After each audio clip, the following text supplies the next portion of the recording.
this long technical title, something about biologist or paleomicrobiologist. Did you do research to get up to speed on all that? But I don't know. Oh, right. I was going to say, oh, that's a problem. I've been, for my own personal reasons, fairly well ensconced in the world of neurotoxins, the study of neurotoxins, and their impact on the central nervous system and autoimmune diseases for about 2 years leading up to this. I'm hyper aware, as I'm sure you are, because you're all probably quite intelligent people, of the various different ways that our race is being impacted by quiet, not that quiet, some slow killers, I suppose. Little gentle pandemics, little baby ones going off everywhere. Anything from, well, like I said, neurotoxins, so chemtrails, GMOs, water, fracking, pollutants on all levels. So I was interested, and I am interested in the study of remediation of how the solutions for that. So when this came along, and I'd been playing a very physical character before, it was a lovely opportunity to explore the cerebral part of my being, and also spend some time exploring this path of virology with some incredible virologists and paleomicrobiologists and scientists, and work in combination with our writer Stephen Heng to tread this line and highlight this very real. Because it's not Armageddon circa 19, what is that, 90 something, where this is now our reality, so it's a tangible subject matter. It's really important to talk about it.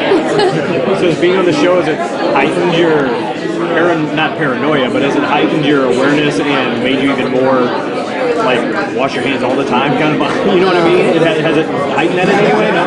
I already peaked on that. Okay. I actually was down in Louisiana throughout the oil spill, and so I've been really on this awareness of where we're at for a long time. And I already live in a cabin, one-bedroom cabin up in the trees, and drive by a diesel car, and sustainably don't have anything toxic in my life, and it's not fear-based at all. It's very liberating. I love it, and I get to be in this world, live in this life, and not be scared because I am armed with the knowledge of simplicity, and it's the most liberating thing. So it's actually great to be able to explore this and talk to people about not the fear of it, but actually the solution. That no, we're all doomed if this happens. Like, obviously it's catastrophic, but here are the things that you can implement to guard yourself if and when something like this happens. So it's interesting because a lot of people see this as like a military kind of a show, but it's a double message because it's also a cautionary tale, and it seems to be what really interests you is the cautionary tale part of it. Yeah, there's two separate shows here. The military stuff is also Rachel Scott, the character, is obviously she has to work with them, and they need to work together. They really can't come to any positive outcome or conclusion without one or the other. But it's not that world, and the reason why they're there is not because of the military. They're there because of the virus. Right. And she's the only person that really has any kind of knowledge as to how one could possibly find their way out of these terrifying forests, these woods. So I see it as a show about a unified goal in finding a collective ground to rise above one of the most heinous possibilities, shedding ego and fear and showing up as a species, being human beings, and doing what is best. Not what's right, but what is best. And what that involves for all parties, whether it's the Navy or it's the science world, who, whether you've got decades of credits or decades of badges, is that it doesn't mean anything when the world comes to this, when we're on this precipice. It doesn't mean anything. What it means is that you really have to show up and do your best and work together. And that, to me, is really, I think, going to be the telling sign for us as a species, is how we work together. Because if we keep on isolating ourselves and burying ourselves in our little cubby holes of meanness, it's going to come to a pretty quick end. In the show, it's a really good source of tension between you and the captain, your character and the captain, representing the two different sides. There's conflict, but you have to come together. There's such deep passion for both positions is what it is, and it's not about right or wrong. And I think people confuse that, is that the stakes are so high. She's carrying like the most precious Fabergé egg, and she cannot draw. And his whole life has been revolved around absolutely taking care of his ship and his crew, like the most tenacious father would his children.